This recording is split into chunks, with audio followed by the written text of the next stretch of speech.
नमस्कार. मी संध्या भावे. मी तुम्हाला अजून एक गणपतीचीच गोष्ट सांगत आहे.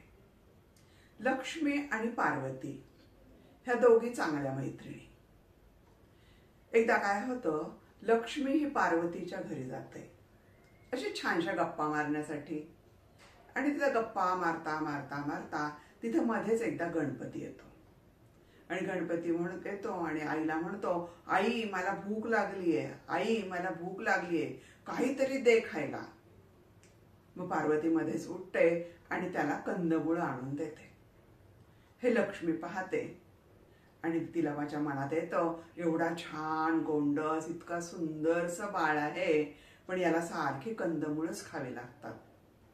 कारण तुम्हाला आपल्याला तर माहितच आहे ना की पार्वती शंकर हे सगळे राणावनात राहणारे, महालात नव्हते राहत ना. मग तिला खूप वाईट वाटतं आणि मग ती विचार करते की आपण एकदा गणपतीला आपल्या घरी बोलवावं. आणि घरी बोलवल्यावर त्याला सुंदर असं मिष्टान्न जेवायला घालावं, छान छान वेगवेगळे पदार्थ तयार करावी आणि त्याला अगदी तृप्त होईपर्यंत जेवायला घालावं. मग तिच्या मनात विचार आला बरोबर ती पार्वतीला म्हणते, अगं पार्वती, तू न गणपतीला माझ्याकडे एकदा जेवायला पाठव. पार्वती नाहीच म्हणते, अगं कशाला म्हणे, फार खोडकर आहे म्हणे, हा फार त्रास देईन तुला, तू काही याच्या फंदात पडू नकोस, काही नको बोलू त्याला. तेव्हा लक्ष्मी म्हणते, नाही नाही ग, किती गोड लेकरू आहे, किती छान आहे, माझी फार इच्छा आहे त्याला एकदा जेवायला घालावं, तू त्याला जेवायलाच पाठव. असा लक्ष्मणीने त्याला खूप आग्रह केल्यानंतर पार्वती तयार होते. मग एके दिवशी गणपती हा लक्ष्मीच्या घरी जेवायला जातो. लक्ष्मीला खूप आनंद झालेला असतो. तिने सगळी जय्यत तयारी करून ठेवली होते. तिला सगळं दासींना सांगून वेगवेगळे पदार्थ तयार केलेले असतात.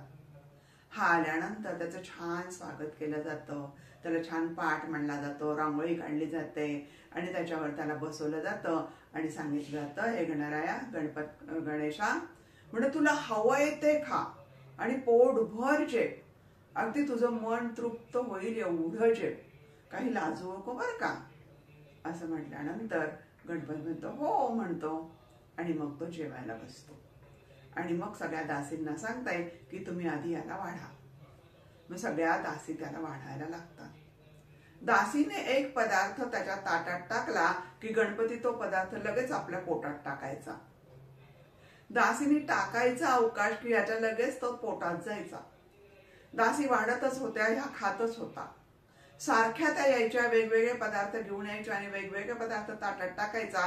हा ताटात टाकला की लगेच पोटात, असं सारखं चालू होतं. तर सारख्या दासी हा पदार्थ वाढून वाढून थकायला लागल्या, परंतु गणपतीचं काही पोट भरेना. सारखा खातोच आहे. इतकं खाल्ल्यानंतर तिथं लक्ष्मी बसली होती. तिला जरा भीतीच वाटायला लागली. काहीतरी विचित्र नको व्हायला बाबा, ह्या मुलाला कसं आवरावं आता. आणि आपण तर त्याला सांगितलंय की बरोबर तृप्त होईपर्यंत जेव म्हणून. तिच्या मनात येतं आणि ती म्हणते, नाही नाही, हे काहीतरी जरा वेगळंच आहे बरं का. ती पटकन पार्वतीकडे निरोप पाठवते आणि ताबडतोब तिला बोलवून घेते. पार्वतीला वाटतं कशाला बरं बोलवलं असेल, पण तिच्या लगेच मनात येतं नाही नाही नाही नाही.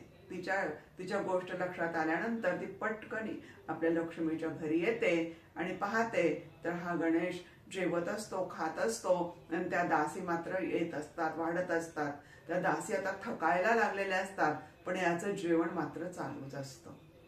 ती लक्ष्मीशी गप्पा मारता मारता हळूच आपण करून आणलेला एक मोदक घेते आणि त्या गणरायाच्या ताटामध्ये टाकते. गणराया काय पाहत नाहीच, जी वस्तू ताटात पडायची ती पोटात टाकायची. त्याप्रमाणे तो मोदक घेतो आणि पटकन खाऊन टाकतो. आणि खाऊन टाकल्याबरोबर त्याचं पोट एकदम तृप्त होतं.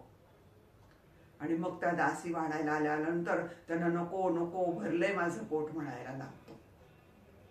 म्हणजे काय, आईने केलेल्या हाताने तयार केलेल्या पदार्थाला एक प्रकारची तृप्तता असते. त्याच्यामध्ये एक सात्विक भाव निर्माण झालेला असतो. म्हणून आईने केलेलं जे अन्न असतं ते खाल्लं की मन तृप्त होतं, शरीर पोषक होतं आणि विचार सुद्धा चांगले होतात. आणि त्यानंतर गणरायाला आपण नेहमी त्याचं मन तृप्त व्हावं, तो समाधानी व्हावा म्हणून आपण नेहमी गणपतीला मोदकाचा नैवेद्य दाखवतो.